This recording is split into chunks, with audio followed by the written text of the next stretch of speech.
시청자 여러분 안녕하십니까? 대한민국이 잘 보이는 곳으로 모셔다 드리는 신통방통 정찬배입니다. 먼저 오늘의 핵심 뉴스입니다. 한동훈 전 장관이 오늘 국민의힘 비상대책위원장에 공식 취임합니다. 민주당이 오는 28일 이른바 김건희 특검법 처리를 예고하고 나섰는데요. 한동훈 비대위원장의 첫 과제는 바로 이 김건희 특별법이 될 것으로 전망됩니다. 이런 가운데 윤석열 대통령은 거부권을 행사할 것으로 전망되고 있습니다. 김하림 기자입니다. 지난 19일 한동훈 전 장관은 김건희 특검법에 대해 악법이라면서도 법 앞에 예외는 없다고 했습니다. 법 앞에 예외는 없어야 합니다. 그리고 국민들이 보시고 느끼시기에도 그래야 합니다. 원칙적인 발언이었지만 이후 독소 조항을 뺀 특검 법안을 총선이 끝난 뒤 여당이 수용할 수 있다는 언론 보도도 이어졌는데 이에 대해 윤석열 대통령은 불쾌감을 드러낸 것으로 전해졌습니다. 이관섭 대통령실 정책실장은 김 여사 특검은 총선을 겨냥해 흠집을 내려는 의도라고 했습니다. 정부와 여당은 총리 공간에서 비공개 고위 당정 협의를 갖고 총선 후 특검도 수용할 수 없다는데 의견을 모은 것으로 전해졌습니다. 관련해 여권에선 김건희 여사의 언론 노출을 자제하는 방안 등이 검토되는 것으로 알려졌습니다. 김 여사는 지난 15일 네덜란드 국빈 방문 이후 성탄미사와 예배를 포함해 공개석상에 모습을 드러내지 않고 있습니다. 야당에선 김건희 여사가 성역이 아니라며 죄가 없다면 거부할 이유가 없다고 압박 수위를 높였습니다. 범죄를 저지르면 대통령도 수사받아야 하는 것이 대한민국의 상식입니다. 대통령 부인은 더더욱 예외일 수 없습니다. 다수야당의 김건희 특검법 표결을 막을 수 없고 거부권 역시 대통령의 고유 권한이란 점에서 한동훈 비대위는 특검법의 문제점을 부각하는 여론전에 주력할 것으로 보입니다. TV조선 김하림입니다. 한동훈 비대위원장의 첫 번째 업무, 비대위를 일단 구성을 해야겠죠. 그런데 아직까지 철통 보안 속에 추진하고 있는 것 같습니다. 기자들도 모르겠대요. 조선일보 사면 기사입니다. 보이스톡으로 전화하고 보안에 최우선을 두고 있다고 합니다. 그러면서 마치 검찰 수사하듯이 지금 첫 업무를 처리하고 있다. 철통 보안이다. 정치권 인사는 아예 접촉도 최소화하고 있다. 이런 얘기를 보내고 있습니다. 한동훈 전 장관 검사 시절부터 업무상 보안을 최우선으로 해왔는데요. 일례로 개인 휴대전화 비밀번호도 24자리라고 합니다. 24자리로 설정해 둘 만큼 보안에 신경을 쓴다고 합니다. 한 전 장관 지난 주말 휴대전화 끄고 외부 접촉 줄이고 비대위원 인선에 현재 몰두 중인 것으로 알려지고 있습니다. 자, 이러자 국민의힘 내부에서조차 누가 비대위원으로 될지 전혀 오리무중이라는 반응도 나오고 있습니다. 수사에서는 검찰이 주도권을 쥐지만 정치의 주도권은 국민 여론에 달려있는 거겠죠. 자, 정치인으로서의 한동훈, 자, 어떤 리더십으로 수많은 난제를 풀어갈지 지금부터 자세히 살펴보겠습니다. 자, 우선 이 한동훈의 효과부터 살펴보죠. 오늘 오후 공식 출범을 앞둔 한동훈 비대위 체제 어떤 모습일지 그 첫 메시지에도 관심이 모아지고 있습니다. 여의도에서 일하는 300명만 쓰는 고유의 어떤 화법이나 문법이 있다면 그건 여의도 문법이라기보다는 여의도 사투리 아닌가요? 저는 나머지 5천만이 쓰는 언어를 쓰겠습니다. 9회 말 투아웃에 투 스트라이크이면 원하는 공 들어오지 않아도 스트라이크인지 볼인지 애매해도 후회 없이 휘둘러야 한다고 생각합니다. 상식 있는 동료 시민과 함께 대한민국의 미래를 위한 길을 같이 만들고 같이 가겠습니다. 국민의 상식과 국민의 생각이라는 나침반을 가지고 지지해 주시는 의견 못지않게 비판해 주시는 다양한 의견도 경청하고 존중하면서 끝까지 계속 가보겠습니다. 용기와 헌신으로 해내겠다는 약속을 드립니다. 자, 국민의힘 비대위원장으로 지명이 됐고 이제 수락을 하는 연설을 맨 처음 해야 되거든요. 근데 이 수락 연설문도 한동훈 위원장이 직접 쓴다고요? 네, 그렇습니다. 당 관계자에 따르면요. 당내 인사가 한 전 장관에게 연설문 초안 등 말씀 자료 필요한지를 물어보자 아직 못 썼는데 제가 직접 쓸 겁니다. 이렇게 답했다고 합니다. 어허. 보통 당내에는 이른바 말자 담당으로 불리는 원고 담당자가 있습니다. 다만 이들을 활용할지 여부는 당대표 스타일에 따라 좀 달라져 왔었는데 법무부 관계자는 평소에도 한 전 장관이 중요 스피치는 혼자 직전에 써왔다 이렇게 설명을 하기도 했습니다. 예, 그래서 다른 사람이 써준 것보다는 본인 스스로 본인의 생각을 쓰겠다. 중요한 건 이제 어디에 방점을 두느냐는 건데 어떻게 예상하십니까? 네, 예상을 하려면 어떤 근거가 있어야 될 거 아니에요. 그래서 네. 제가 한동훈 장관 시절부터 취임사, 이임사 또 어떤 연설이라든지 또 기자들한테 내놓은 그런 멘트들을 다 뒤져봤습니다. 특히 2022년에 취임사를 좀 뒤져봤더니 예. 함께, 더불어, 우리 이런 단어, 동료 이런 단어들이 제일 많았어요. 그렇군요. 역으로 제가 박범계 장관이나 혹은 추미애 장관의 취임사에서 함께 찾아봤더니 동료 이런 단어는 전혀 없었거든요. 어허. 그렇다면 저는 이번 그 오늘 할 그런 어떤 수락 멘트에서 가장 많이 들어가는 게 당 소속원들에 대한 어떤 메시지가 필요할 것 같아요. 왜냐하면 당의 당원들이나 이 당의 지지자들이 사실 이 당과 별로 관련이 없었던, 물론 현 집권 여당의 법무부 장관이긴 했어도 정치인은 아니지 않습니까? 그렇다면 어떤 생각을 갖고 있을까? 이 당에 대해서 또 소속원들에 대해서. 그랬을 때 취임사에서 나타난 걸 준용해 보면 나 혼자 독선적으로 하지 않고 다 뜻을 모아서 함께 하겠다. 이런 어떤 내용이 담길 것 같고요. 두 번째는 이 멘트주 중에 가장 많이 담긴 얘기가 국민들의 상식, 정의 이런 말이 굉장히 많이 담겨 있거든요. 예. 그렇기 때문에 그 법무부 장관으로서 국민의 상식과 정의에 준해서 법치를 하겠다. 이 말을 오늘 이렇게 준용을 한다면 정치 역시 국민의 상식과 정의에 맞춰서 하겠다. 예를 들자면 기득권을 다 내려놓겠다든지 완전히 혁신하겠다든지 이런 어떤 내용으로 아마 채워질 것으로 예상이 됩니다. 그동안의 연설문을 쭉 분석을 하셨는데 동료 함께 더불어 가치의 어떤 공유 이런 네. 부분을 강조를 했었군요. 네. 예, 알겠습니다. 자, 그동안 국민의힘이 한동훈 비대위 체제로 전환을 하면서 국민들에게 많은 관심을 받았죠. 이러면서 바람몰이에 나선 효과가 있는 것 아니냐는 분석이 있습니다. 최근 들어서 한동훈 비대위원장 얘기가 나오면서 지지율에도 일부 변화가 생겼다고요? 네, 국민의힘이 한 전 장관을 비대위원장 후보로 지명하면서 지지율이 소폭 상승했습니다. 국민의힘 지지율은 지난주에 비해서 2.3포인트 상승하며 39%를 기록했습니다. 예. 반면 민주당 지지율은 소폭 하락한 41.6%로 지금 양당 간 지지율은 격차가 2%대로 오차 범위 안으로 줄었습니다. 지난 3월 조사 이후 가장 적은 격차인데 특히 여성, 2030 청년층, 서울 등 수도권에서 국민의힘 지지율이 상승을 이끌었습니다. 이번 조사가 어떻게 될까요? 한 전 장관이 비대위원장 된 이후 처음 이제 이루어진 조사거든요. 자, 최 교수님, 지금도 나오고 있습니다만 이게 몇 번 얼마나 줄었느냐는 보다는 추세의 문제인데 특히 이제 2030 여성 여기에 변화가 감지된다는 거거든요. 어떻게 보십니까? 2030 여성 지난 대선 때 2030이 국민의힘을 지지를 많이 했죠. 근데 여성은 이제 좀 세대별로 다르긴 합니다만 예. 민주당 쪽에 지지를 많이 한 걸로 이제 나타났었는데 아마 한동훈 효과가 지금 있을 겁니다. 아마 아직 이제 비대위원장 취임하기 전에 언론에서 워낙 지금 한동훈 장관 전 장관 얘기를 많이 하고 있고 여권에서 사실상 한동훈 전 장관에게 많은 기대를 걸고 있잖아요 지금. 예. 그리고 여러 가지 부정적인 측면보다는 아주 긍정적인 측면이 계속 나오고 있고 아닌 게 아니라 제가 보기에도 장관 시절의 언행이라든지 이런 것들이 반듯해요. 반듯하고 논리도 명쾌하고 충분히 그 여권이 기대할 만한 인물입니다. 아마 그러한 것들에 힘입어서 일단 지금 아직은 취임은 안 했습니다만 사전 컨벤션 효과라고 할까요? 컨벤션 효과라는 게 사실 사후인데 아마 그런 효과가 지금 여론조사에 미세하나마 나타난 것이 아니냐 일단 그렇게 보여집니다. 예. 예. 자, 최진영 변호사님.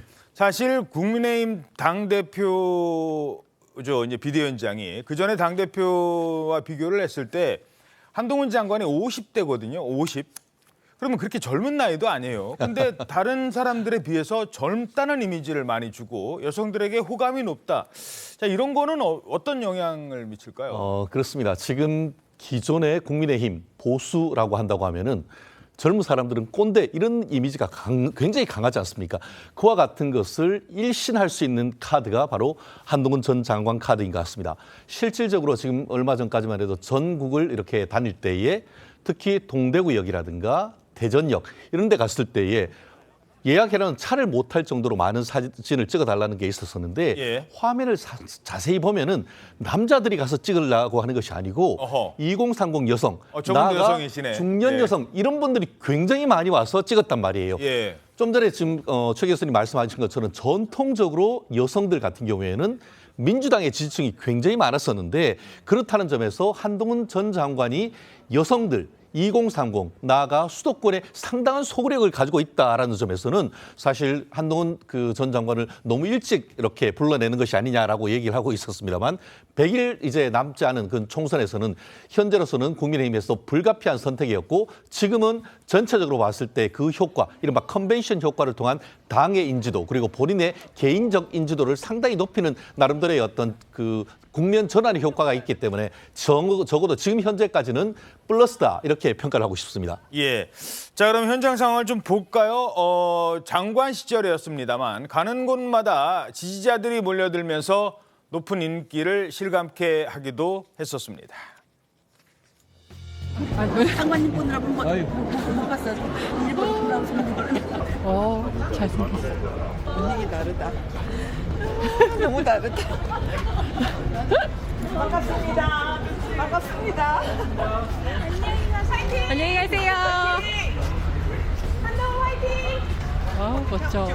너무 멋지다. 장관님 여기 도토리 그려주시는 도토리? 네.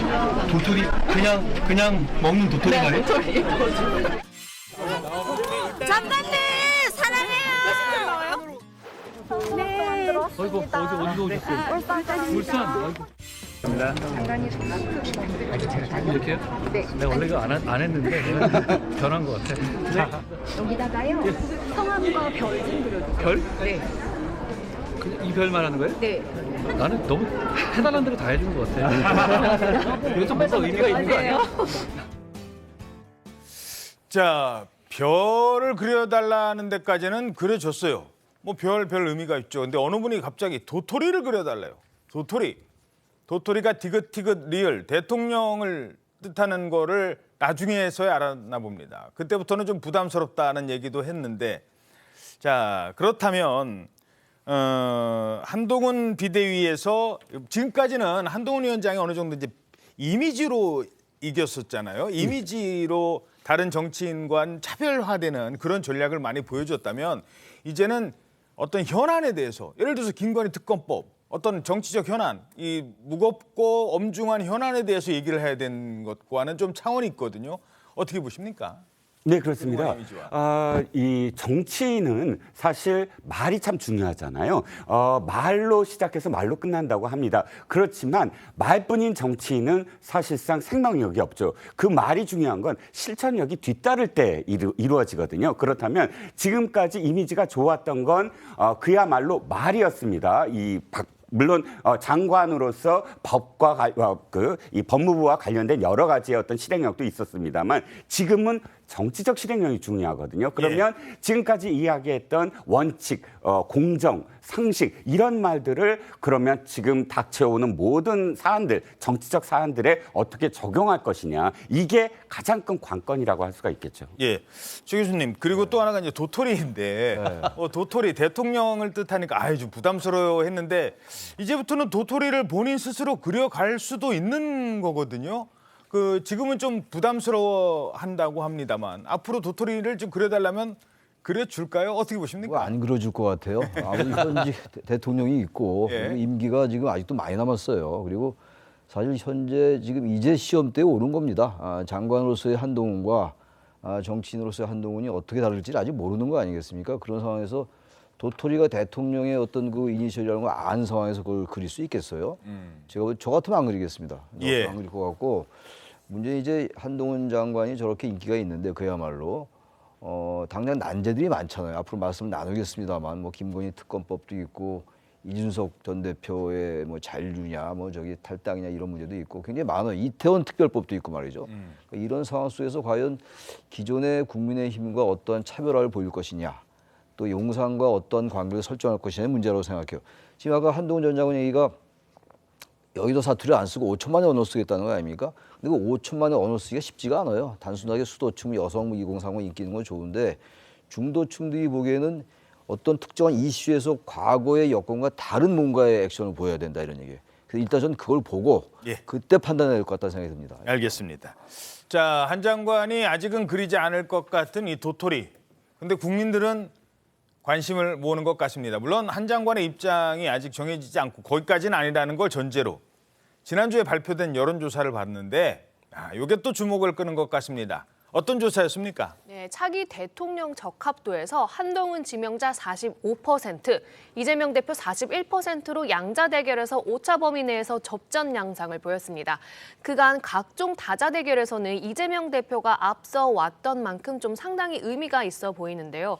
그리고 호감도는 한동훈 지명자가 47%, 이재명 대표는 42%로 나왔습니다. 47대 42 호감도는 그렇군요. 저게 이제 앞으로 이제 그동안 소비된 정치인과 아직 소비되지 않은 정치인, 그러니까 이제 미래 권력과 이제 현재 권력, 뭐 이제 과거 권력과의 이제 차이점일 건 뭐 어느 정도 예상이 됩니다만 문제는 자 일단 최진영 변호사님 그 두 사람이 어떤 이미지로 다가갈까 지금 비교가 될 텐데 앞으로 이제 총선까지 저 두 분이 계속 비교가 될 거거든요. 어떻게 전망하십니까? 그렇습니다. 지금으로서는 그 민주당의 그 이 대표가 물러날 가능성이 현저히 낮다라는 점에서 지금 현재에서는 어떻게 보면은 7, 8, 9세대, 이제 72년생 한동훈 아니겠습니까? 그렇지만 지금 이재명 대표는 386, 이제 86세대를 대표하는 지금 정치인이 된 그런 상태인 것이고 그 상황 속에서 한동훈은 검사, 그리고 또 국민의힘 같은 경우에는 이재명 대표를 검사 사칭했던 사람, 이런 식으로 해서 철저하게 세대나 그리고 또 어떤 법적 지위나 이런 부분이 굉장히 대비되는 인물로 갈 수밖에 없는 그런 상황 아니겠습니까? 그렇기 때문에 이에 대한 한마디로 우리가 경제는 세계 1위지만 이 정치는 사류라고 하지 않습니까? 이와 같은 그 정치를 오히려 인류로 만들어 달라라고 함에 있어가지고 세대를 교체하고 시대를 교체하는 그런 부분에 있어가지고 이 한동훈 장관에 대한 어떤 기대치가 상당히 높은 것 같은데 그러다 보니까 전체적인 여론의 흐름에 봤을 때 한동훈은 상승세를 계속 이어가는 반면에 이재명 그 대표 같은 경우에는 뭐 지난번에는 거의 대통령 될 뻔했지만 지금 사법 리스크가 지속적으로 되고 당내에서 여러 가지 문제가 있으면서 지속적인 하락세를 보인다는 점에서는 앞으로 과연 한동훈에 대한 말로서 이 민주당 내에서도 어떤 리더십을 가지고 갈지에 대해서 고민하지 않을 수 없는 그런 상황이 된 것 같습니다. 어떻게 보십니까? 한동훈 대 이재명, 이재명 대 한동훈. 일단 이미지로서는 이재명 대표의 이미지가 사실상 정체돼 있고 또는 상당히 이미지의 통일성에 훼손이 갔어요. 왜냐하면 이재명이라는 정치인이 왜 지금까지 이렇게 그 여러 가지 어떤 스토리를 딛고 당대표까지 됐냐면 아주 명쾌했거든요. 어떤 사안에 대해서 직접적으로 모든 걸 직접적으로 이야기하고 그 이야기한 것을 계속 자신이 실천적으로 보이는 사이다 이미지였는데 최근 들어서 한 1, 2개월 동안 그 이미지가 많이 훼손이 됐거든요. 이를테면 기자들이 계속 따라가서 아니 저 선거제도는 어떻게 하실 겁니까? 또는 뭐 병립병원 계속 고집하십니까? 이런 질문에 대해서 답변을 한 번도 하지 않아요. 또는 그러니까, 동문서답하거나. 그렇죠. 자신이 불리한 것에 대해서는 직접적으로 회피하는 모습을 계속 보여왔거든요. 또 뭐 친명과 관련된 여러 가지 어떤 질문들이라든지 이런 질문들을 회피할수록 지금까지 이재명 대표가 갖고 있었던 이미지의 통일성이 흐트러지고요. 상대적으로 한동훈 장관은 물론 이제부터 시작이지만 지금까지의 어떤 모습들은 자신의 어떤 생각을 일관성 있게 또 직발적으로 이야기하면서 손해를 보건 안 보건 이 사람한테는 중심적인 철학이 있구나 이렇게 여겨지거든요. 이게 지금 이재명 대표가 생각해야 될 지점, 왜 대비되는가에 대한 가장 큰 어떤 갭이라고 할 수가 있겠습니다. 예. 자, 일단은 한동훈 장관도 여의도에 입성을 하기 위해서는 이번 총선에서 뭐 출마를 하든 비례대표로 출마를 하든 지역구로 출마를 하든 어떤 거취가 있을 것 같은데 한동훈의 이 총선 거취 어떻게 전망하십니까? 전망이 어려울 것 같아요. 당내 인사도 당내 인사도 아니고 그래서 여러 가지가 있을 텐데 이제 만약에 특정 지역에 출마를 하면은 일단 당선돼야 되니까 본인의 선거에 치중을 안 할 수가 없을 거 아니겠습니까? 그렇게 되면 이제 비대위원장으로서 전체 선거를 관리해야 되는 건데 물론 이제 선대위원장도 있고 공청관리위원장이 있다 하더라도 상당한 부담이 될 것 같아요. 그러면서 아마 이제 비례대표가 나오는 것 같은데 장관하다가 이제 당을 구하겠다고 온 사람이 처음부터 양지로 가는 것도 모양이 좋지 않다고요. 예. 물론 이럴 수 있어요. 과거에 김대중 대통령처럼 비례대표 후순위를 받아가지고 정당 대표를 최대한 끌어올리겠다는 그런 의지를 보이는 것도 하나의 방법일 수 있습니다만 오히려 그것보다는 좀 어려운 데 가서 이른바 험지에 출마해서 바람을 일으키면서 비대위원장을 하는 것도 하나의 방법일 텐데 여러 가지 그 장단점이 있을 겁니다. 좀 그래도 어쨌든 비례대표보다는 일단 정치에 뛰어들었으니까 게다가 대선 주자까지 나오는 거 아니겠어요. 그렇다면 처음부터 비례대표로 출마하는 건 전 썩 그렇게 상책은 아닌 것 같아요. 비대위원장을 하면서도 출마를 해서 그 대신 좀 아주 험지 말고 어느 정도의 그래도 승리 가능성이 있으면서 아주 양진 아닌 것 이런 것에 출마함으로써 이제 바람도 일으키고 수도권에 그 전에 이제 종로 얘기는 계속 꾸준히 나오긴 했었는데 종로는 좀 부담스러울 것 같아요. 종로라는 지역이 워낙 이제 치열한 곳이기 때문에 게다가 야권 인사도 많이 당선됐던데요. 이낙연 전 총리도 거기서 국회의원 했고 정세균 전 총리도 그렇고 말이죠. 저는 그래서 어쨌든 수도권은 녹록치가 않아요 지금. 아무튼 간에 그래서 수도권에서 어쨌든 바람을 좀 일으켜야 됩니다. 한동안 바람을 일으키려면 저는 수도권에 출마하는 게 비례대표보다는 전략적으로 낫지 않을까라는 생각을 합니다만 잘 모르겠습니다. 예, 그래서 그전에는 사실상 한동훈 장관이 어떤 험지를 출마한다든가 뭔가 수도권에서 역할을 해주길 바랬다면 그거는 이제 비대위원장 이전의 상황이고 이제 비대위원장을 맡은 만큼 당 전체를 아우러야 되는데 사실 어느 지역구 한 곳에 그냥 묶여 있다 이른바 이것도 쉽지 않은 상황인 것 같습니다.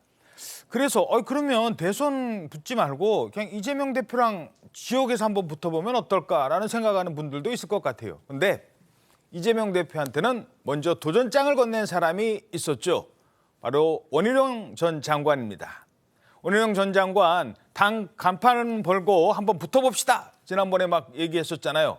근데 그 뒤로 반응이 없어요. 이런 반응을 보이고 있습니다. 제가 전적인 책임을 집니다. 저의 정치 생명과 장관직을 걸었지 않습니까? 민주당은 민주당 간판을 거십시오. 자, 이재명 대표 민주당 간판 걸고 붙읍시다. 현 정부에 참여하시는 분들은 도박을 좋아하는 것 같습니다. 뭘 자꾸 도박을 합니까? 자, 왜 자꾸 도박을 합니까? 뭘 걸자고 그래요. 뭐 이렇게 얘기를 하고 그냥 끝냈어요. 거기에 대해서 그럼 한번 같이 한번 붙어볼까요? 이런 얘기를 안 했거든요. 도전장은 던졌는데 원희룡 장관의 도전장을 받을지 말지는 아직 얘기를 안 하고 있거든요. 어떻게 보십니까? 일단 이해할 수 있는 측면은 총사령관 아닙니까? 전체를 다 진두지휘해야 하는 입장에서 자신의 지역구와 관련된 문제를 빨리 결정하는 거는 하책인 것 같아요. 그래서 이 여러 가지 어떤 상황들이 있지 않겠습니까? 네. 지지율의 어떤 부분, 친명, 비명 부분, 공천과 관련된 갈등 부분 이런 부분들의 어느 정도의 어떤 자신의 의도대로 정리가 됐을 때 자신의 어떤 거취를 걸고 그다음 어떤 전략을 구사하는 것이 지금까지 계속 되어 왔던 어떤 관례였던 것 같습니다. 그런데 한 가지 여기서 지금 변수가 되는 건 뭐냐면 지난번에 이재명 대표가 정치에 입성하는 과정이었어요. 입성하는 과정이 사실은 그렇게 정상적이지 않았거든요. 송영길 전 대표 지역구. 그렇죠. 인천 계양을이 왜냐하면 성남시장과 경기도지사를 했다면 경기도 쪽에 어쨌든 자신의 이미지가 있습니다. 그런데 인천이라는 지역이 생뚱맞고요. 또 거기에 오랫동안 했던 송영길 대표를 물러나게 하고 거기에 들어갔거든요. 이런 과정들이 입성의 과정이 있는데 이번에도 지금 만약에 회피를 한다고 한다면 계양을은 자기가 방탄을 위해서 잠시 들렀던 곳 이렇게 이미지가 돼버리거든요. 그렇기 때문에 이 부분과 관련해서는 물론 전략적인 어떤 부분도 필요하지만 어느 정도는 빨리 대답을 내놔야 된다. 그러니까 자신이 어떤 의도로 어떻게 하겠다. 거치에 대해서 나가겠다 안 나가겠다가 중요한 게 아니라 어떠한 생각을 갖고 있다는 걸 밝히지 않고 계속 회피한다면 아이고 입성도 그렇게 하더니 그냥 버리려고 하는구나. 계양을이 맞았어. 그냥 거쳐가는 곳이야. 이런 이미지를 계속 낙인 찍히게 된다라는 겁니다. 그래서 이른바 이제 장기나 바둑을 둘 때도 행마 이러잖아요. 네네. 내가 말을 이쪽으로 옮기면 상대가 포를 이렇게 움직일 거다. 그러니까 먼저 어느 위치에 가서 땅 하고 자리를 잡아버리면 이재명 대표도 지금 원희룡 장관 와서 한번 붙어봅시다 하는 것처럼 한동훈 장관도 마찬가지라는 거죠. 한동훈 장관도 예를 들어서 내가 어디 출마하겠다 그러면 민주당에서 가만히 있겠습니까? 이제 그런 점들은 당에서 충분히 고려가 될 것이다. 그렇죠. 당연하죠. 한동훈 장관도 똑같을 겁니다. 지금 미리 내가 비례로 간다, 어디를 아니면 내가 어디 간다라는 것 자체가 사실상 이 당의 어떤 전략과 일치되거든요. 그렇죠. 그렇기 때문에 입성 자체는 아마 한동훈 장관도 어떻게 하겠다라는 건 좀 나중에 상황들을 본 다음에 1월 이후에 아마 결정이 되지 않을까 싶습니다. 하여튼 이제 국민의힘에 계시니까 그래도 뭐 영남이나 이런 쪽 지역보다는 수도권 그것도 이제 어려운 뭐 강북 이런 분들을 이런 얘기들 많이 하는데 지금 뭐 지역에서 이렇게 지역 민심을 많이 듣고 계십니다만 수도권 출마설에 대해서는 어떻게 보십니까? 지금 한동훈 장관 같은 경우에는 당 내에서도 어떻게 써야 될지에 대해서 여러 가지 논란이 있는 것 같습니다. 저는 사실 개인적으로는 비례대표 물론 뭐 병립형으로 간다는 전제에서 비례대표로 나오고 전국을 돌아다니면서 한동훈 바람을 일으켜야 된다, 필요성이 있다라는 쪽인데요. 다만 그럼에도 불구하고 지역구, 특히 뭐 종로라든가 아니면 용산이라든가 이런 특정 지역구도 얘기를 나오고 있습니다. 그 내용 자체도 이제 한동훈 지명자가 본인이 어떻게 희생을 하고 본인이 얼마의 어떤 쓰임새가 있을지에 대해서 따라서 있어야 되겠습니다만 저는 개인적으로 마치 지난번 몇 년 전이었습니까? 그때 황교안 전 대표가 종로에 나왔다가 본인도 낙선하고 전체 총선에서의 어떤 역할도 제대로 하지 못했던 그런 어떤 전례가 있다 보니까 어려운 험지로 간다라는 것은 어떻게 보면 민주당 프레임이 있을 수 있다. 오히려 한동훈 장관이 정말 본인의 역량을 100%, 200% 발휘할 수 있는 그 전략이 무엇인지를 고민해서 최종적으로 결정하면 된다. 그렇게 봅니다. 예. 자, 그리고 또 하나 한동훈 지명자가 국민에게 내보일 첫 인선, 비대위원장에게 사실상 전권이 있거든요. 당 대표와는 달리 당 대표는 최고위원과 당 대표는 각각 선출직입니다만 이 당 비대위는 비대위원장이 각각 비대위원을 인선하게 돼 있어요. 그러다 보니까 누가 비대위원이 되지? 그게 곧 바로 한동훈의 얼굴인데. 자, 그동안 이렇게 제시해 왔었습니다. 같이 하실 위원 인선 기준이 있는지. 비상대책위원장이잖아요. 굉장히 비상적인 상황이라는 점을 의미하는 것인데요. 국민을 위해서 열정적으로 헌신할 수 있는 실력 있는 분을 모시는 것이 중요하다고 생각합니다. 특별히 어떤 분과 접촉하고 있지는 않습니다. 자, 이쯤 되면 오늘 아침 조간에는요. 누구 적어도 한 서너 명은 맞춰야 되거든요. 근데 안 나와요. 왜냐? 뭐 국민의힘 지도부라고 할까요? 어떤 관계자들도 전혀 모른대요. 그리고 막 전화를 합니다. 기자들이. 혹시 전화 받으셨죠? 한동훈 비대위원장한테 전화 받으셨습니까? 그러면 에이 그런 걸 물어봐. 이러면 이제 되는 거거든요. 근데 전혀 아니래요. 이러면서 지금 드러난 사람이 없어요. 왜 그런가 봤더니 지금 한동훈 장관의 업무 스타일하고도 연관이 있어요. 네, 한동훈 장관은 아시다시피 지금 20년간 특수부 검사를 해온 만큼 원래 업무상 보안을 철저히 중시하는 사람이라고 합니다. 민감한 사안에 대해서는 휴대전화 녹음이 되지 않는 메신저를 통해서 통화를 하고 텔레그램보다 더 보안성이 높은 시그널이라는 메신저를 사용한다고 하고요. 아까 앵커님께서 말씀하셨듯이 비밀번호 24자리 설정해 두는 만큼 보안 제일주의를 고수하는데 이번 주말 사이 아예 휴대전화를 끄고 정치권과의 접촉을 최소화하고 있어서 지금 비대위원 인선이 오리무중인 상황입니다. 게다가 지금 국민의힘 의원들과도 개인적인 친분이 별로 없어서 국민의힘 의원들도 우리도 모르겠다. 한 장관에게 따로 연락받은 게 없다. 지금 이런 입장들인 것으로 전해졌습니다. 그렇군요. 자, 그래서 이제 기자들이 지금부터는 그냥 예상입니다. 상대방한테 지금 거론되는 분한테 확인되는 건 아니에요. 몇 분이 지금 거론은 되고 있습니다. 기자들 추측으로. 지난 10월에 한동훈 지명자와 국회에서 대면했던 그 당시 대정부 질문에 아주 모범으로 꼽혔던 이 의원도 거론되고 있습니다. 먼저 법무부 장관님 발언대로 나와 주실 수 있을까요? 김 의원님, 한동훈 법무부 장관 나와 있습니다. 네, 장관님 알려주셔서 감사합니다. 이 장애인 분들의 입장을 저희가 100% 공감하고 이해한다 그러면 거짓말일 것 같습니다. 김 의원님 같은 분께서 저희한테 좀 많이 가르쳐 주셨으면 저희는 선의를 가지고 최선을 다하겠다는 약속을 먼저 드립니다. 자, 김예지 의원은 근데 인요한 혁신위에서도 지금 역할을 했었던 만큼 어떤 결정이 날지는 또 모르겠습니다. 어찌됐든 자, 그리고 일단 설명은 드리죠. 또 거론되는 기자들 사이에서 거론되는 인물들 누굽니까? 일단 전문가 여성들을 좀 등용해서 외연을 확장할 것으로 보이는데요.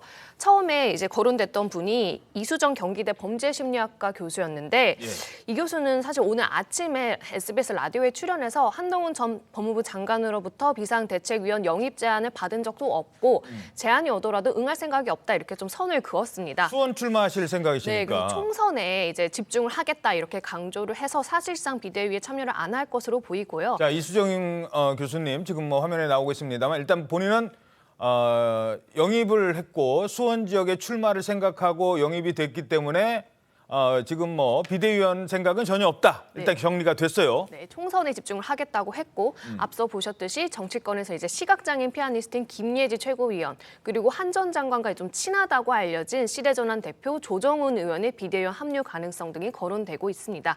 원외에선 혁신위원장으로 거론됐던 박은식 호남대한 포럼 공동대표랑 인요한 혁신위원 등도 이제 후보로 언급이 되고 있습니다. 예, 지금 화면에 나오고 있습니다만 조정훈 또 시대전환 의원, 뭐 국민의힘과 이제 뭐 같은 길을 갈 것으로 보이기 때문에 그런데 조정훈 의원도요 같은 그냥 법사위원과 법사위에 출석하는 법무부 장관과의 관계로서 만났고 그 이민청 문제 이걸로 이제 얘기를 많이 했답니다. 그리고 두 사람의 공통점이 술을 못 마신대요. 이 정도 콜라 마시고 둘이 콜라 놓고 얘기하는 사이 뭐 그 정도지 뭐 그렇다고 해서 비대위원으로 간다? 또 이건 또 아니라고 하고 참 어떻게 보세요? 지금 난감할 것 같아요. 그렇습니다. 이거를 어떻게 보면은 그 깜짝 서프라이즈하기 위한 어떻게 보면 국민의 관심을 극대화하기 위한 어떤 하나의 어떤 기획이다라고 저는 보이는 것 같은데요. 물론 뭐 그 한동훈 전 장관의 스타일 자체가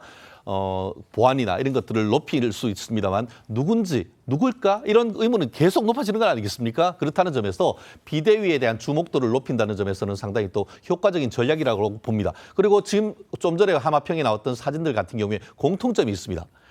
최소한 70년대생 이상입니다.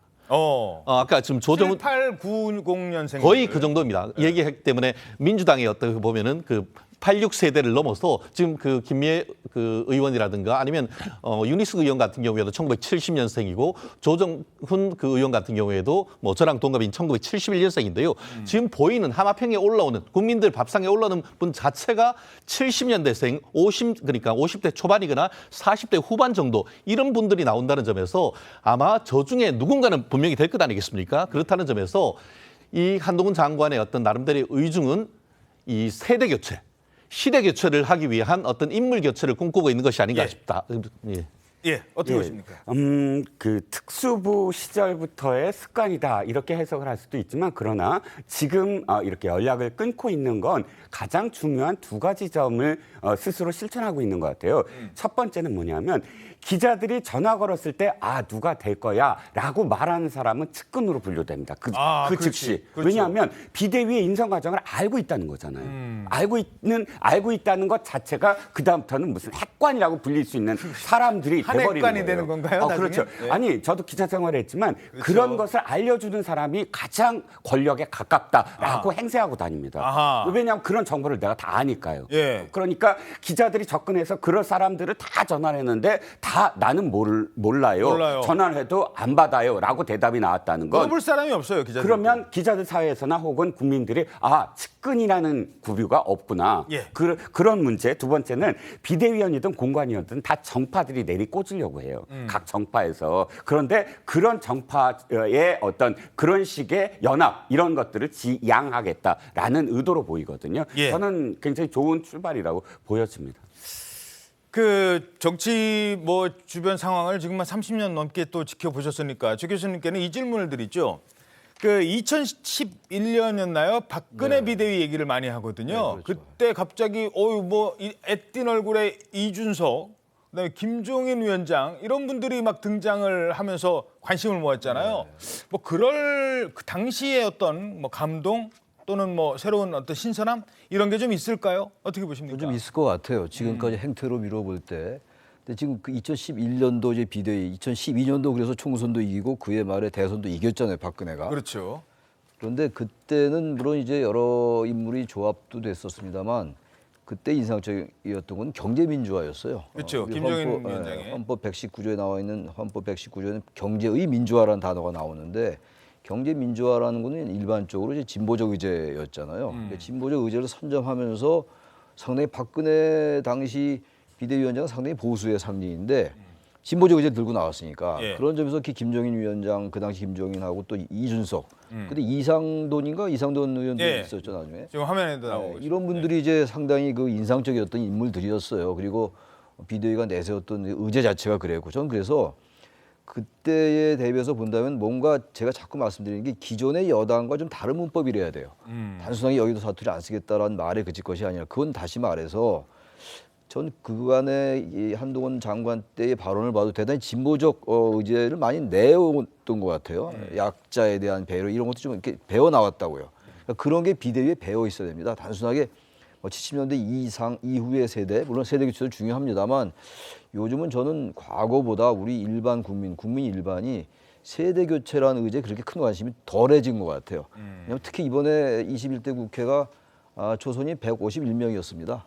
그리고 사실 양대 거대 정당의 친명의 상당히 홍위병 역할을 했던 사람도 사실 초선이 많았고 그러다 보니까 초선도 초선입니다만 노년, 장년, 중년이 같이 청년이 같이 조화를 이루면서 어떠한 중도 진보적 의제를 내놓을 수 있느냐가 전 핵심이라고 저는 생각합니다. 예, 어떻게 보십니까? 저 당시의 어떤 신선함, 물론 저 때는 이명박에서 박근혜로 이제 거의 정권이 넘어오는 차원이었어요. 그리고 친이 친박의 논쟁에서 친이는 이제 거의 힘을 빠지고 친박이 전면에 등장을 하고 당 색깔도 저 때만 해도 파란색이었잖아요. 그러다가 이제 박근혜 비대위 오면서 빨간색으로 바뀌 그 선점을 했던 거고 그때는 충격이 좀 많았어요.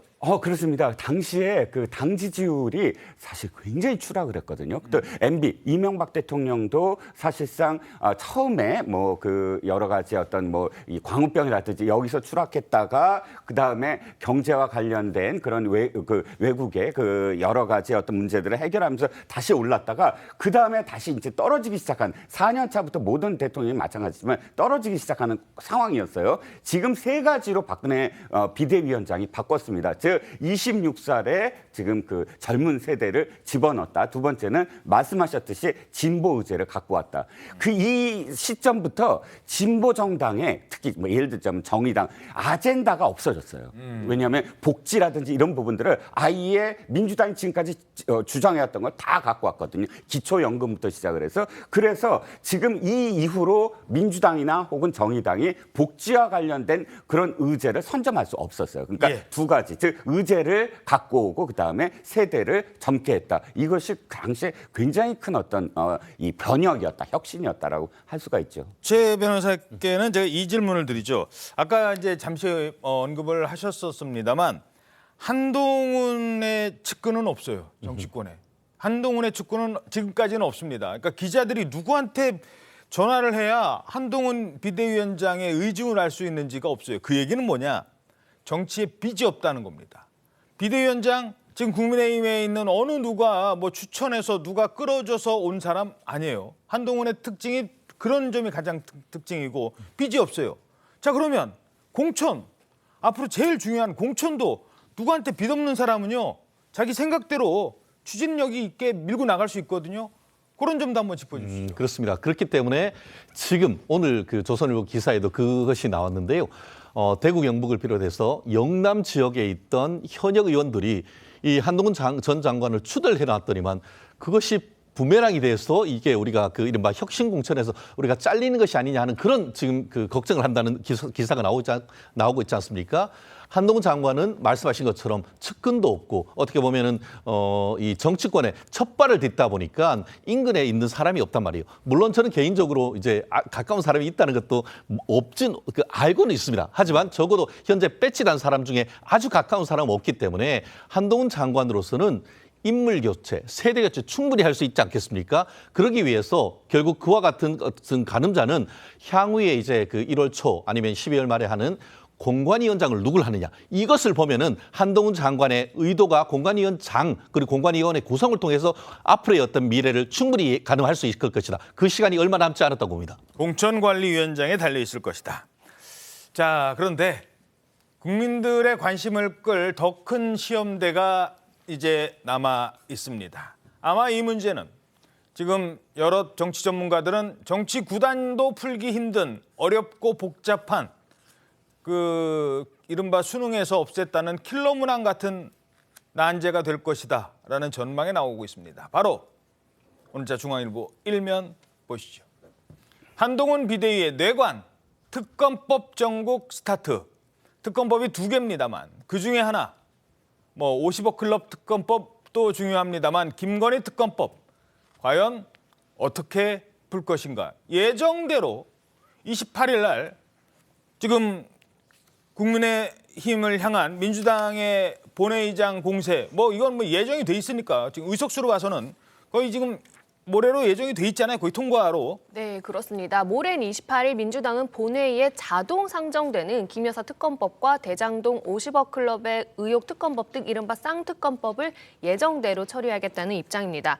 한 전 장관이 비상대책위원장으로 공식 임명된 바로 이틀 후 민주당 국회 본회의에서 이 특검법을 강행 처리하게 되는 상황입니다. 예. 자, 이거 통과는 거의 확실시 되고 있어요. 지금 이거는 패스트 트랙에 올려져 있기 때문에 의장이 안 하고 그럴 수가 없습니다. 몸싸움 안 하겠다고 본회의장 앞에서 안에서 상임에서 몸싸움 안 하겠다고 만든 법이 이 패스트 트랙과 관련된 법이고 그걸 다 지켜왔기 때문에 통과가 될 가능성은 상당히 높습니다. 자, 이거부터 짚어보죠. 자, 그렇다면 왜 이른바 김건희 특검법이 정치인으로서 한동훈의 첫 고비이다. 일단 왜 그런 겁니까? 한동훈 장관이 지금까지 했던 이야기가 있죠. 법은 만인의 평등하다. 이런 이야기를 장관 시절부터 또 검사 시절부터 계속 해왔습니다. 그렇다면 지금 그 말의 실천력 또는 생명력이 있느냐를 검증하는 첫 번째가 이 김건희 특검과 관련해서 아니요, 이거는 악법입니다. 라고 계속 이 입장을 보였을 때 아니 만인의 평등하다면서 어떻게 지금 이렇게 할 수가 있냐. 대통령 부인이기 때문에 이것을 회피하느냐라는 말이 나올 수가 있고요. 두 번째는 아바타 프레임입니다. 윤 대통령의 아바타에 불과하다라고 지금 야당이 공격을 하고 있는데 만약에 김건희 특검에 대해서 이건 악법입니다라고 고집할 경우 거봐라 대통령의 아바타이기 때문에 그것을 보호하려고 한다. 이런 두 가지 점에서 지금 첫 번째 시험이다. 킬러 문항이다. 이렇게 표현할 수가 있죠. 예, 물론 한동훈 전 장관은 특검법 자체에 대해서 거부합니다. 이렇게 강하게 입장을 밝히지는 않았어요. 뭐였느냐? 독소조항이 문제 있다. 이 독소조항을 문제 삼고 있었던 겁니다. 법 앞에 예외는 없어야 합니다. 그리고 국민들이 보시고 느끼시기에도 그래야 합니다. 다만 그 법안들은 수사 상황을 생중계하게 되어 있는 독소조항까지 들어있죠. 민주당이 원하는 선전선동을 하기 좋게 시점을 특정해서 만들어진 악법입니다. 예, 자 짧게 독소조항에 대해서 조금 더 설명을 해주시죠. 3대 독소조항이 있습니다. 첫 번째가 특검 추천권을 야당이 독점하는 겁니다. 예컨대 예전 같은 경우에는 중립기관인 대한변호사협회의 추천이라고 하는데 이거는 사실상 정의당이 할 수 있어서 한마디로 수사의 공정성 자체가 사실상 처음부터 기대하기 어렵다는 점이 핵심적인 것이고 두 번째는 수사 상황을 실질적으로 생중계하도록 돼 있죠. 일반 사건이라고 하면 어떻습니까? 그것은 피사실 공표죄로 처벌되는 사안입니다. 그렇기 때문에 이것은 어떻게 보면은 그 김건희 여사와 일반인들을 차별하는 것이죠. 그렇기 때문에 헌법상 평등 원칙에 어긋나는 그런 부분이 있고 수사 범위가 모호합니다. 이게 뭐냐면은 별건 수사로 해서 인지하는 것은 모든 걸 다 할 수 있다 하기 때문에 결국 끌고 가서 공소시효 범위 내라고 한다고 하면은 이 김 여사가 중학교, 고등학교 때까지도 있는 것까지 다 끊어낼 수 있는 이런 부분이 있기 때문에 그러한 3대 악법이 있다는 것이 지금 여당에서 제기하고 있는 법률적인 문제의 핵심입니다. 예. 자, 결국 그렇다면 한동훈 비대위가 이 문제를 어떻게 풀어가야 된다고 보십니까? 지금 어젠가요? 오늘도 보도도 보니까 일단 여권은 아직 한동훈 비대위원장 취임하기 전인데 당정대가 일단 거부하자, 거부권 행사하자 뭐 이런 분위기인 것 같아요. 거의 글로 갈 텐데 만약에 그 거부권 행사하는데 한동훈 비대위원장이 아무런 의견을 제시하지 않는다, 그냥 거부권으로 간다 이렇게 된다면 저는 한동훈 비대위원장이 처음부터 상당히 난관에 부딪히라고 생각해요. 우리 최진영 변호사님 말씀처럼 여러 가지 문제가 있어요. 제가 봐도 있는데 이 부분을 그렇다고 해가지고 이 원래 4월 달에 됐던 건데 여당이 협조하지 않아서 여기까지 온 거 아닙니까? 그렇죠. 어떤 면에서 볼 때 야당의 주장대로 시기도 자초하면 좀 있어요. 그리고 사실 피의사실 공표라는 거는 지난번에 최순실 특검법도 있었던 조항이기도 하고 여러 가지가 있기 때문에 수사 상황에 대한 문제도 그렇고 독소 조항이라고 얘기하는 것들이 야당의 주장대로 그거 과거에 드루킹 특검법에 다 있었던 거다 이렇게 주장할 수 있단 말이에요. 그래서 저는 한동훈 장관이 이 부분을 그대로 그냥 거부권 행사하게 놔둔다면 저는 처음부터 상당히 저는 동력이 떨어지리라고 보고 뭔가 달라야 된다고 자꾸 말씀드리잖아요. 예. 이 협상안을 제시해야 돼요. 거부권 행사하게 그대로 놔두지 말고 대통령이 제2요구권 행사하기 전에 일단 여당으로서 이러이러한 점에 대해서 우리 다시 협상을 좀 해보자. 그냥 이게 어차피 거부권 행사하면 이거 못하는 거거든요. 예. 야당한테 그 문제를 좀 설득시킴으로써 뭔가 접점을 만들어낸다면 한동훈이라는 사람의 어떤 정치력이 보일 수가 있는 거죠. 저는 그런 점에서 다름을 보여야 되는데 그대로 그냥 지금 이제 한동훈 전 장관 얘기처럼 독소조항이 있다, 악법이다, 선전선동이다 이렇게 간다면 기존의 여권과 전혀 다른 문법이 아니거든요. 예. 저는 그걸 지켜봐야 될 것 같습니다. 일단. 자, 그런데 뭐 언론에서도 뭐 여러 가지 지금 그 해법 가운데 하나를 또 제시하기도 했었죠. 일각에서 자 그럼 문제가 되는 독소조항 빼고 그리고 또 하나 이걸 왜 총선 전에서 총선 이슈로 만드느냐. 그래서 총선 후에 하자 하더라도 총선 후에 하자라는 게 뭐 조선일보라든가 뭐 사설을 통해서 제시가 되기도 했었습니다. 그리고 국내임 일각에서도 그런 얘기가 나왔었고요. 근데 주말 사이 대통령실 분위기가 보니까 그렇지 않은 것 같습니다. 대통령실 분위기는 이렇습니다. 동아일보 일면 기사입니다. 대통령실 총선 후 특검도 검토조차 하지 않는다. 이 김건희 특검이라는 거는 그 특검 자체에 의도가 있는 거고 문제가 있기 때문에 이걸 뭐 총선 후에 받는다? 그렇지 않다. 대통령실 입장이 아주 단호합니다. 어떤 얘기가 나온 거예요? 네, 한 대통령실 고위 관계자에 따르면요. 어제 오후 비공개 당정 협의회에서 특검법을 수용할 수 없다는 입장을 정리한 것으로 확인됐습니다. 특검법을 받아들일 수 없고 총선 후에도 특검을 추진하는 조건부 수용안도 안 된다고 이제 의견을 모았다는 겁니다. 앞서 이관석 대통령실 정책실장이 총선 겨냥 흠집 내기라는 확고한 입장이라고 공개 발언한 데 이어서 특검 거부 강경론이 더욱 세진 겁니다. 윤 대통령은 민주당이 특검법을 통과시킬 경우 시한인 내년 1월 중순경까지 제2요구권을 행사하는 데 무게를 두고 검토 중인 것으로도 알려졌습니다. 바로 질문드리죠.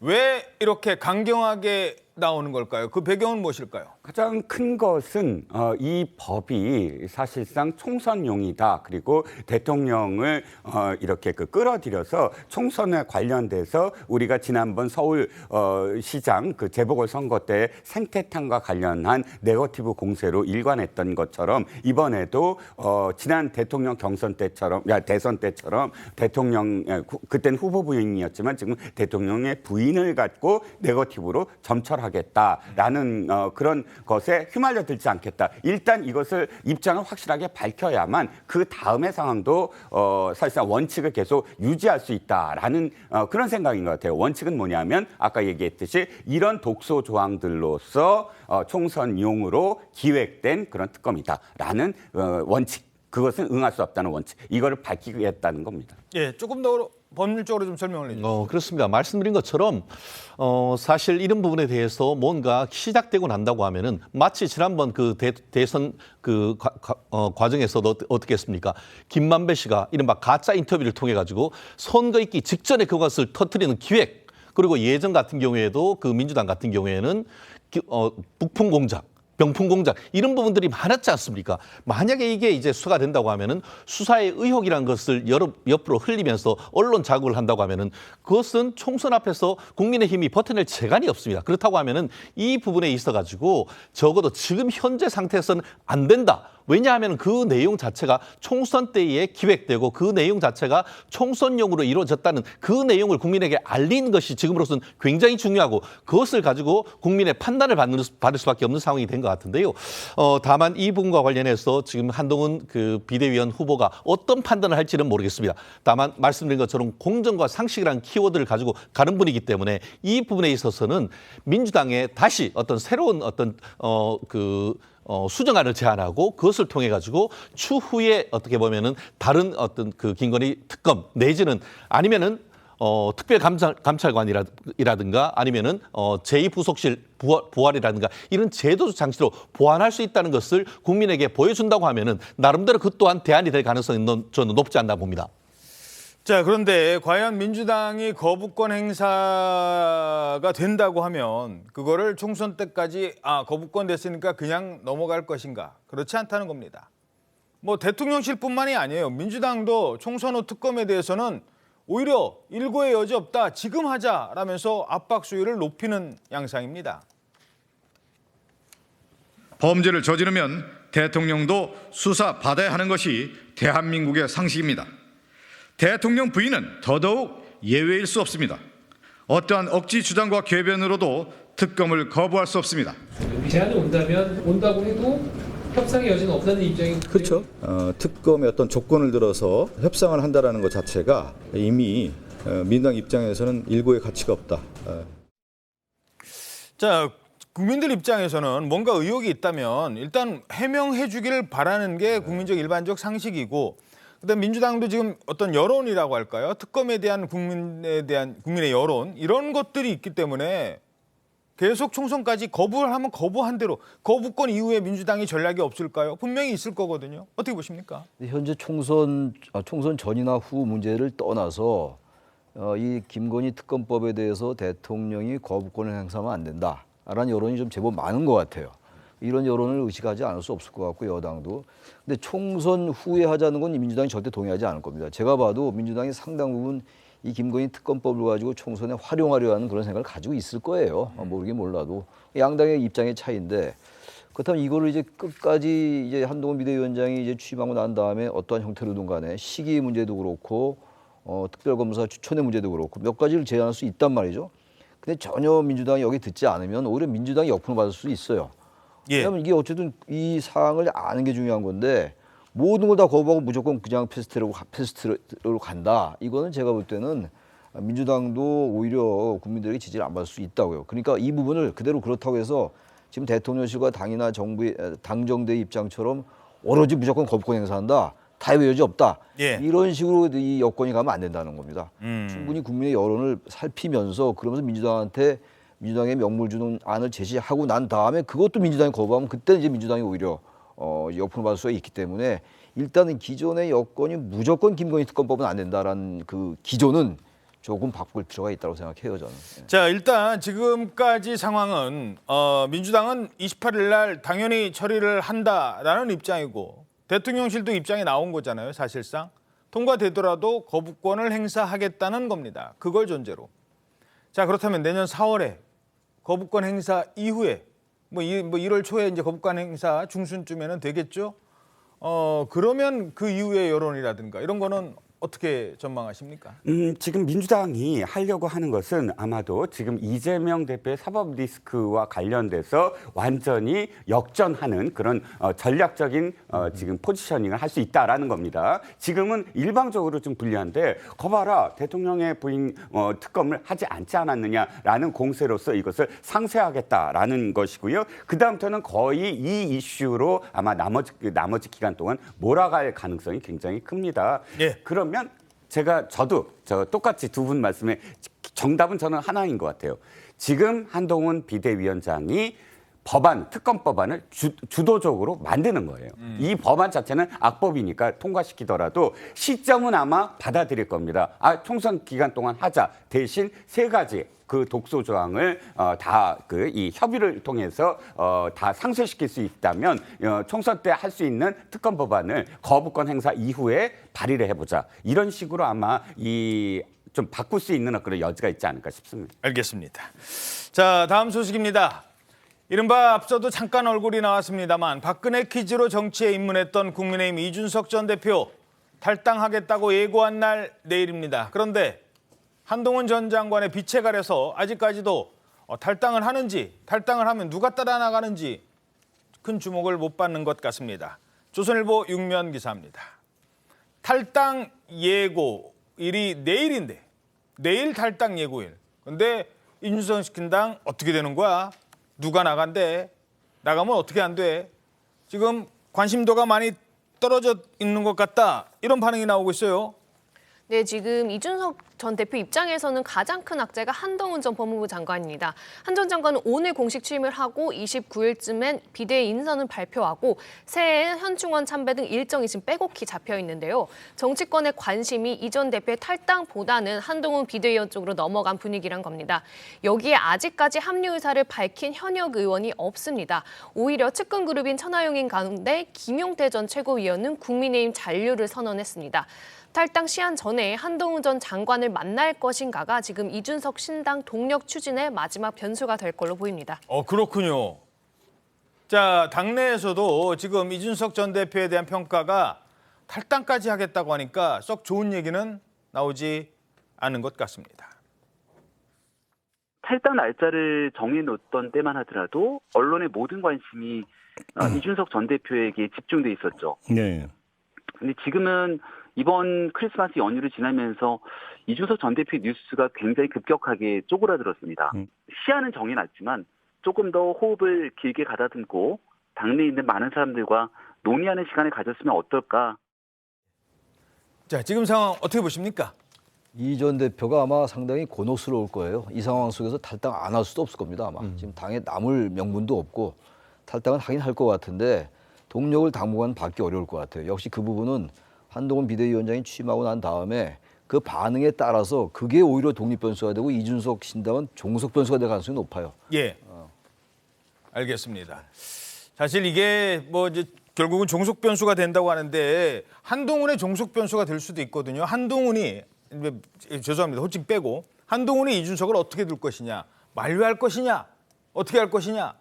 뭐 그것까지 한동훈과 이준석의 비교라고 할까요? 일단 어떻게 보십니까? 일단 한동훈 비대위원장과 이준석 당대표의 어떤 차이는 일단 한동훈 장관의 이 대중 관심도가 높다는 거예요. 그러니까 뭐 대중 관심도라는 게 구글 트렌드 같은 데서 얼마큼 검색되느냐, 호감과 비호감에서 호감이 얼마큼 많이 나오냐 이런 부분인데 당내에서도 어쨌든 한동훈 비대위원장과 관련돼서 연착륙 시켰습니다. 그런데 이준석 전 대표의 한계는 뭐냐면 가장 중요한 건 현역 의원이에요. 탈당을 하더라도 현역 의원이 몇 명이냐가 가장 중요한 것은 순번이거든요. 투표지에 몇 번이 찍히느냐. 만약에 금태섭 전 의원 아무도 없잖아요. 현역 의원이. 양양자 의원 지금 혼자 있고요. 그런데 이런 그룹들에서 거의 현역 의원들이 한두 명밖에 없다. 뭐 옛날 바른미래당처럼 20명이냐 30명이냐 이런 숫자가 아니라면 의미 있는 숫자를 받지 못한다는 거예요. 그게 사실 굉장히 또 중요하거든요. 그렇죠. 그러니까 투표용지에서 한 5번 이상 밀려나간다는 거죠. 그 이후에는 또 당 이름도 많아요. 그러면 그 당과 어떻게 차별화되느냐. 사실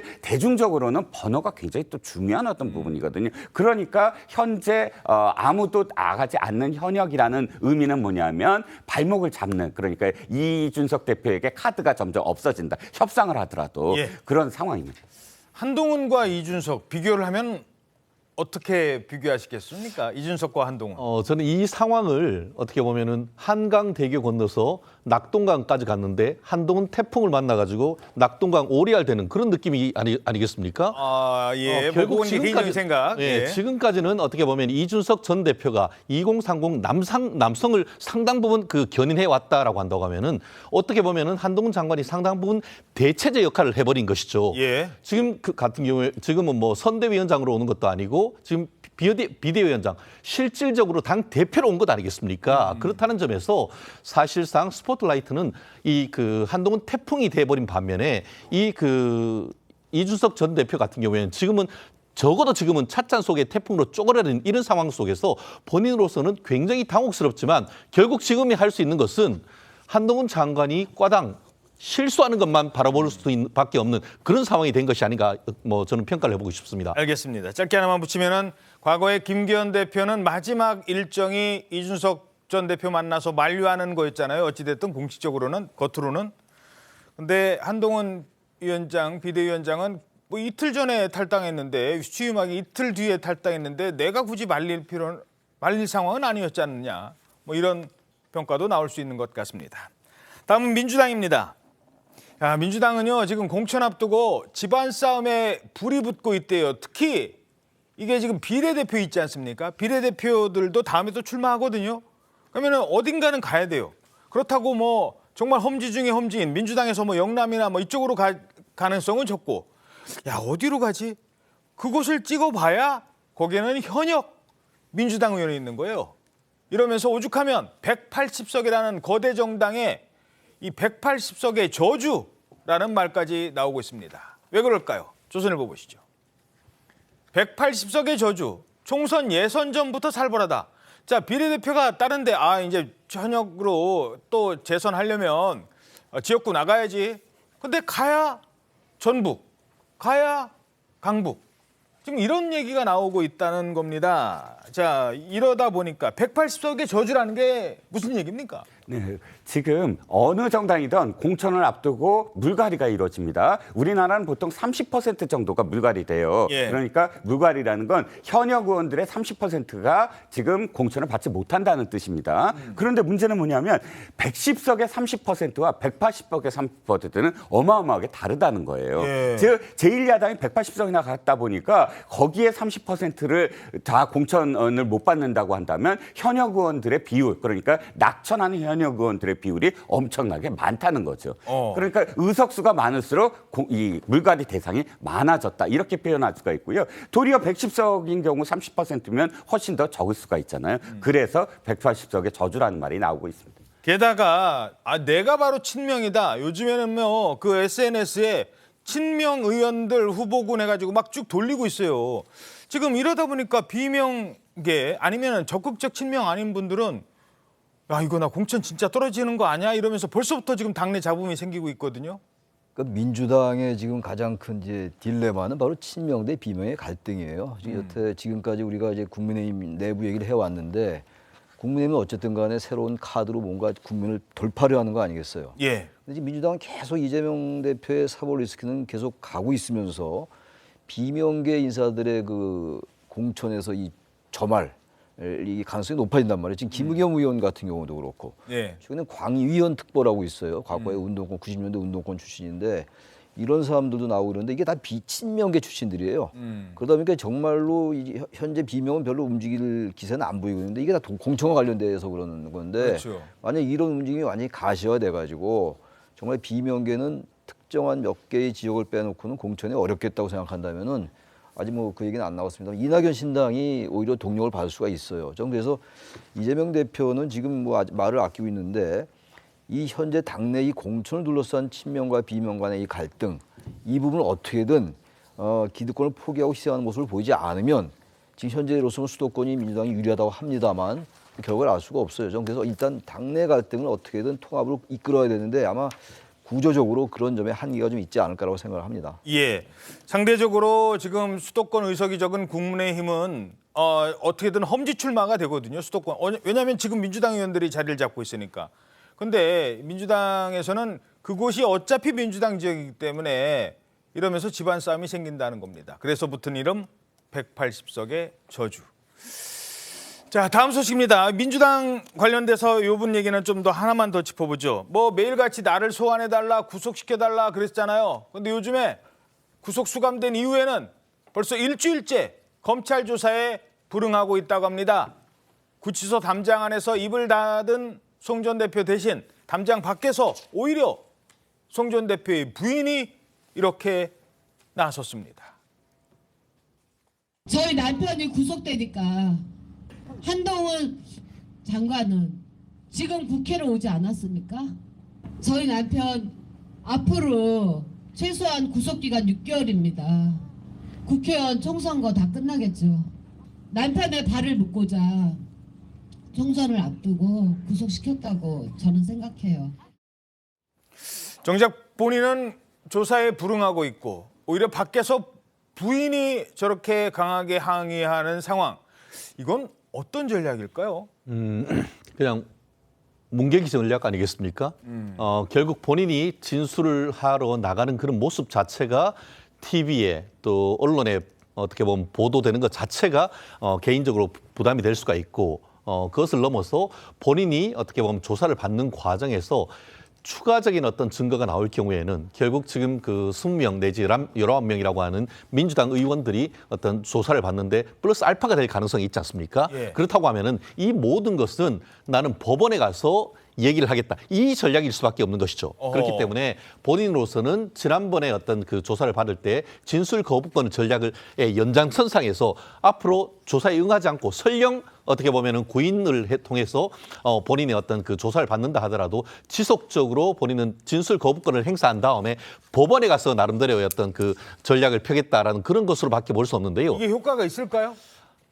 이 전략이 바로 그 조국 전 장관이 썼던 전략 아니겠습니까? 그런데 조국 전 장관이 1심에서 그럼에도 불구하고 실형을 선고를 받았던 건 아니겠습니까? 그렇기 때문에 이미 본인도 구속됐고 관련된 핵심 돈봉투 관련된 의혹도 있는 사람들도 4명 정도 구속됐다고 하면은 진술 거부권과 상관없이 물적 증거가 상당 부분 남아 있고 핵심적인 참고인 내지 증인에 대한 증거가 있다는 것이죠. 그걸 확인하려고 하는 것이지 굳이 지금 지금 송 전 대표를 부르지 않는다 해서 공소를 유지하는 데 큰 어려움 없어 보입니다. 그럼에도 불구하고 검찰로서는 어쨌든 추가적인 조사는 불가피하다. 경우에 따라서는 부르지 않고 구치소에 방문해서 조사할 가능성도 있지 않을까 싶습니다. 예, 알겠습니다. 다음 소식입니다. 성탄절이었던 어제 새벽에 서울 도봉구에 있는 한 아파트에서 불이 났습니다. 아파트에서 불이 났는데 숨진 30대 가장은 아이 구하려다가 참변을 당했다고 합니다. 또 화재를 가장 먼저 신고한 남성 역시 가족들 대피시키고 탈출하려다 결국 숨졌습니다. 비극이 잇따랐습니다. 윤소아 기자입니다. 화재가 난 아파트 출입문 인근에 경찰 통제선이 설치됐습니다. 화재가 시작된 3층 아파트 내부는 가재 도구가 모두 불타 잿더미가 됐습니다. 바로 위층에서 떨어져 숨진 32살 박모 씨는 두 아이의 아빠였습니다. 박 씨의 아내는 경비원이 만든 재활용 종이 포대 위로 2살 난 첫째 아이를 던져 빠져나가게 한 뒤 자신도 뛰어내렸습니다. 곧바로 박 씨도 7개월 된 둘째를 안고 뛰어내렸지만 숨을 거뒀습니다. 애를 안고 떨어진 것 같아요. 안고 떨어졌으니까 애기들은 괜찮았지. 부인은 어깨를 다쳐 병원에서 치료를 받고 있지만 생명에는 지장이 없고 두 아이도 무사한 것으로 전해졌습니다. 위독하지는 않은 걸로 확인됐습니다. 아이들도 경상이에요. 10층에 살던 30대 임모 씨는 70대 부모와 동생을 대피시킨 뒤 탈출을 시도하다 11층 계단에서 목숨을 잃었습니다. 경찰은 임 씨가 유독성 연기 때문에 사망한 것으로 보고 있습니다.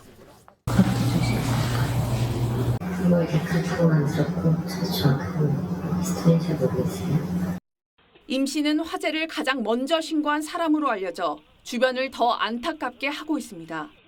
TV조선 윤서입니다. 자, 그런데 이 사연들이 참 안타깝습니다. 30대 아빠가 아직 돌도 안 된 갓난아이 보호하기 위해서 그 아이를 품에 안고 그리고 뛰었던 거잖아요. 그렇습니다. 이제 국민일보 보도로 좀 더 그 당시 새벽 당시의 상황이 좀 전해졌어요. 불이 나고 나서 불과 10분도 되기 전에 한 5시 3분쯤에 이 3층에서 불이 났잖아요. 4층에서 아이 받아주세요 이런 소리가 났다는 겁니다. 여기에 지금 아빠, 엄마 그리고 2살 난 아이 그리고 채 돌도 안 된 7개월 아이가 있었거든요. 예. 그래서 아이 받아주세요. 이게 어떻게 된 건가 하니 엄마 아빠가 이제 아이를 안고 뛰어내리겠다 이렇게 생각을 한 것 같은데 그 중에서는 먼저 엄마가 2살 아이를 그 아래 경비원 아저씨가 이렇게 포대를 가지고 이제 기다리고 계셨다고 해요. 예. 아이를 이제 먼저 2살 아이를 던진 겁니다. 다행히 경비원 품에서 이렇게 왔다가 튕겨 나가긴 했지만 다친 데가 없다고 그래요. 아이는 살았는데. 네, 그리고 그 다음에 엄마가 뛰어내렸는데 굉장히 등을 이제 크게 다치고 했지만 또 고비를 넘겨서 생명에 지장이 없고요.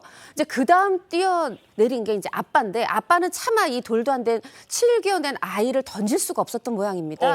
본인이 품에 안고 이제 뛰어내린 건데 이게 그러니까 이게 균형 잡기가 힘들죠. 그렇죠. 그리고 어느 부모나 그럴 겁니다. 아이만 안 다치기를 바라면서 본인은 다 어떻게 되든 몸으로 막은 거잖아요. 그렇죠. 그렇게 떨어져서 정말 경비원이 그 아빠 품에서 아기를 이렇게 딱 꺼냈는데 정말 하나도 다치질 않았대요. 그런데 아빠는 이미 떨어진 순간 심정지 상태였고 심폐소생술하면서 병원으로 이송됐지만 안타깝게도 숨을 거뒀습니다.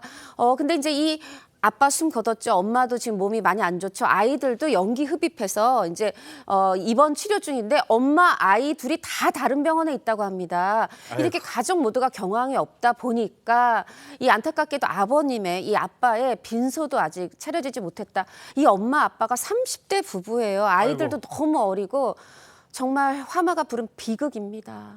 자, 이 집은 이제 3층, 4층 사시는 분이었고요. 3, 4층 사시는 분이었고 또 한 분은 10층 사시는 분인데 이 아빠도 가족들 먼저 대피시켰는데 본인은 빠져나오지 못한 거예요. 그리고 이분 같은 경우에는 특별히 최초로 이 화재를 신고했던 분으로 지금 알려져 있는 것 같습니다. 예. 그리고 본인이 신고하고 또 그러다 보니까 그 아파트에 사는 분들을 구하는 데 결정적인 역할을 했다고도 볼 수 있죠. 나아가 본인 가족들 같은 경우에 그 어머니 그리고 또 남동생, 아버지가 계셨는데 어머니와 남동생 같은 경우에는 이 뭐 4층에 불이 났는데 이 꿀뚝처럼 그 연기가 빨리 올라와서 그런지 일부 그 연기를 마셨다고 합니다. 하지만 중태는 아니다라고 하는데 안타깝게도 최초에 신고했다는 이 30대 남성 같은 경우에는 11층 계단에서 이 불교에 계기된 상태에서 지금 발견됐다라는 점에서 참 가시는 길에 좋은 일을 했습니다만 이분조차도 이렇게 생존했으면 좋았을 텐데 하는 그런 추모의 글이 많이 드는 것 같고 지금 가족들 같은 경우에 특히 아버님 같은 경우에도 젊은 자식을 보낸 그 안타까운 마음에 빈소 앞에서 정말 어떻게 보면 그 정신이 혼미한 그런 상태라고 하는 소식입니다. 예. 다음 소식입니다. 인터넷에 사진 한 장이 올라왔는데요. 이 사진이 아주 화제가 되고 있습니다. 어떤 거였느냐? 개 있지 않습니까? 대게 다리를 산 것 같은데 아니 사와서 딱 봤더니 뭐가 이렇게 까뭇까뭇해요.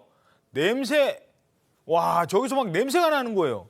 저게 다 돈 주고 지금 막 사온 대게라고요? 그렇습니다. 이제 대게 혹시 이제 먹다 남았나 아니면 너무 오랫동안 안 먹어서 곰팡이가 난 건가? 막 이렇게 생각할 수 있는데 이게 지금 아직 먹기 전에 이제 사온 상태의 대게 다리라고 하고요. 무려 15,000원을 주고 수산시장에서 사온 거라는 겁니다.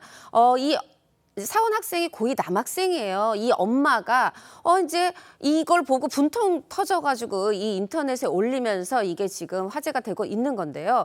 이 어머니 말씀에 따르면 이렇습니다. 아들이 고2고 요리 특성화고를 다닌대요. 그래서 친구랑 수산시장 갔다 오겠다고 갔다가 한 3시간 만에 오더니 검은 봉지 한 3개 들고 왔는데 이거 뭐 봉투 열기도 전에 뭔가 썩은 내가 진동하고 비린내가 나더라는 거죠. 안 해봤더니 저런 상태여서 이거 사진을 이제 올린 건데요. 아이고. 이제 지금 뭐 이 누리꾼들이 화난 부분이 여러 가지지만 그 중에 아니 저렇게 어떻게 거의 음식물 뭐 쓰레기에 가까운 걸 돈 주고 팔았냐 이거고 또 하나는 이게 어떻게 보면 더 크게 공분을 일으키고 있는 건데 이 아이 아무리 미성년이고 학생이고 주부도 요리사도 아니라고 해도 이런 걸 어떻게 돈 주고 파냐 어른으로서 아이한테 어떻게 이러냐 화내고 있습니다. 예.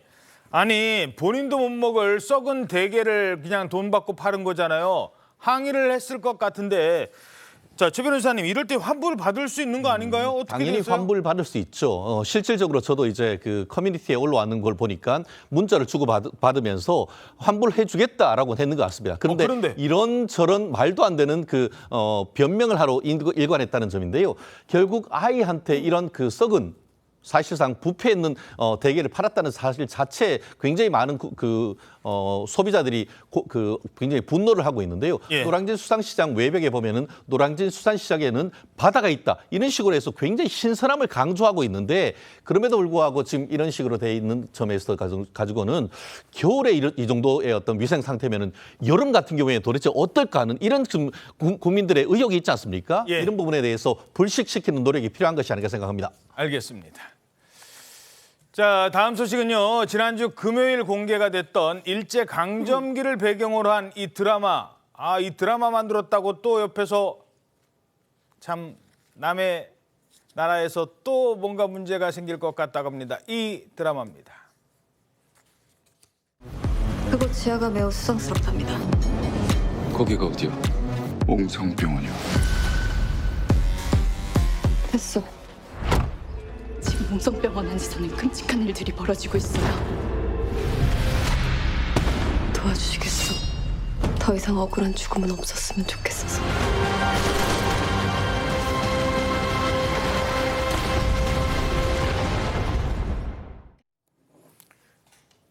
자, 이 드라마와 관련된 인물이 누구겠습니까? 바로 안중근 의사잖아요. 그러니까 배우가 당연히 소개를 했겠죠. 이 소개한 배우한테 막 악플이 쏟아지고 있다고요? 그렇습니다. 사실 이제 이 드라마가 뭐 700억 대작이다 했는데 사실 나오고 그렇게 크게 반응이 좋지 않았어요. 그러니까 한소희 씨가 어떻게 보면 이 드라마의 진뜻을 알려주고 싶어서 이거는 인간을 수단으로 한 그 말하자면 731 부대의 어떤 생체 실험을 연상시키는 그런 장면이 나오기도 하고 그것으로 인해서 탄생한 이 괴물과 이 청춘들이 싸우는 거다 이 진위를 알리려고 글을 올렸더니 일본 사람들 보기에는 그 이제 이 한소희 씨가 8장의 사진을 올렸는데 제일 첫 번째 사진이 안중근이었거든요. 예. 안중근은 테러리스트인데 우리 아무리 너를 좋아하지만 한소희를 좋아하지만 이런 테러리스트를 이렇게 올린다면 나는 너를 더 이상 팬으로 할 수 없어. 아니 무슨 소리? 안중근이 테러리스트라고요? 그렇죠. 이제 우리 입장에서뿐 아니라 이건 역사적 사실로서 독립투사고 의사인 건데 이제 일본인들 보기에는 이제 그런 거죠. 이제 그런 부분을 막 악플을 단 겁니다. 예. 네. 하지만 한소희 씨 역시 그냥 당하고 있지만은 않았습니다. 네. 슬프지만 사실이다. 그리고 이제 이렇게 또 어떤 자신에 대해서 악플을 달든 어떤 글을 써준 이런 또 용기에 대해서 고맙다. 이렇게 대응을 했는데요. 이걸로 인해서 제가 보기엔 이 드라마에 대한 호감도 굉장히 높아질 것 같고요. 그리고 일본 누리꾼들이 모두가 다 비난만 하는 건 아니고 우리 이거 잘 몰랐다. 처음 알았다. 좀 알아보겠다. 서로 악플로 상처 주지 말자. 또 이런 반응들도 있어서 예. 이게 어떻게 보면 일본 젊은이들에게 지나간 역사, 현대사를 공부하게 되는 계기가 됐으면 좋겠습니다. 안중근 의사가요. 일본 사람들조차도 안중근 의사를 존경하고 추모하고 심지어 신사도 있고 안중근을 연구하는 모임도 있습니다. 그런 사람들도 많다는 점 말씀드리죠. 한일 양국에서 존경받는 분입니다. 자, 다음은요. 공원 산책할 때 유모차 끌고 가시는 분들 보이시죠? 근데 오늘 제 조선일보에 이런 기사가 떴습니다. 유모차보다 개모차. 아니 홍종선 기자님 개모차. 자, 사진 보세요. 저게 뭐예요 저게? 요즘 사실 저도 유모차 보고 어머 얼마나 예쁜 아기 타 있을까 하고 보면은 저렇게 강아지 반려견인 경우들이 많더라고요. 오호. 그런데 이게 이 개를 태우는 개모차를 그걸 개모차라고 하는구나. 네네. 그리고 아니면 유모차를 사서 개를 태우면 그걸 또 개모차라고 하는데 예. 이 비율이 어느 정도인가 이게 굉장히 역전이 일어났어요. 사람보다 개를 더 많이 타고 다니는데요? 맞습니다. 2021년 2년 전만 해도 심지어 지난해까지만 해도 한 3분의 1이 강아지를 위한 구입이고 3분의 2는 사람, 아기를 위한 구입이었거든요. 예. 그런데 올해 들어서 이게 역전돼가지고요. 사람을 위한, 아이를 위한 유모차는 36%인데 전체 중에 개를 위한 개모차가 무려 57% 절반이 넘습니다.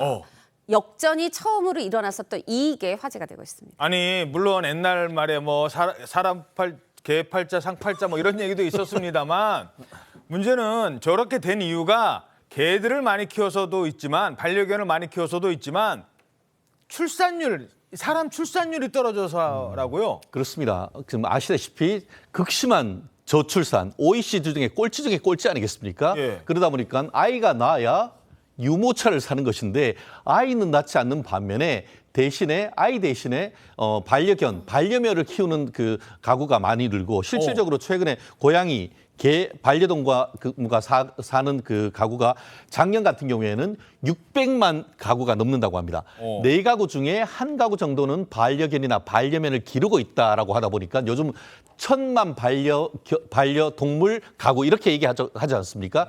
그러다 보니까 앞으로도 인구가 늘어나지 않는다 하면은 어떻게 보면은 우리 스트롤러라고 할 수 있는 유모차는 사양 산업이 되는 반면에 반려견의 개모차는 오히려 화랑의 길을 걸을 수밖에 없기 때문에 인구 정책 정말 여기에서도 반드시 우리가 드러나는 부분이 아닌가 생각을 합니다. 예, 하나 걱정이 되는 건요. 저희도 애 키워볼 때 많이들 아시죠? 유모차가 좀 비쌉니까? 그래서 빌려 쓰고 물려 쓰고 그랬는데 저 개모차도 괜히 비싸게 팔아가지고 개들 차별하고 개 견주들 차별하는 건 아닌지 걱정이 되긴 합니다. 1분 뒤에 돌아오겠습니다. 네, 신통방통 마치겠습니다. 여러분 고맙습니다.